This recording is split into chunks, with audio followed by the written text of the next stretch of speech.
కుక్కుట రూపంలోని శివుడు రావడం వల్ల త్రిమూర్తులు గయాసురుడు అనే రాక్షసుని చంపగలిగారు. కుక్కుటం అంటే కోడి.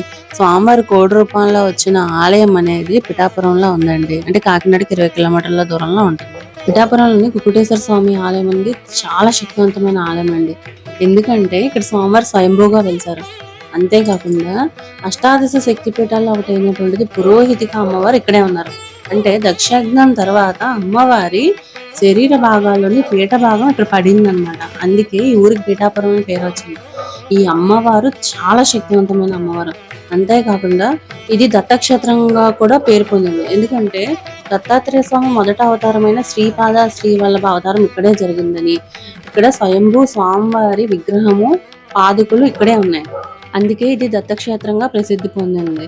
అంతేకాకుండా 3 గయాల్లోని పాదగయ అనేది ఇక్కడే ఉందన్నమాట. అంటే గయాసురుని చంపిన తర్వాత పాద భాగం అనేది ఇక్కడే ఉంది. ఇక్కడ పితృ కార్యక్రమాలు గట్రా అన్ని చేస్తుంటారు. ఎందుకంటే ఇక్కడ చేస్తే గనక వాళ్ళు ముక్తి పొందుతారు వాళ్ళ పితృదేవతలని శాస్త్రం.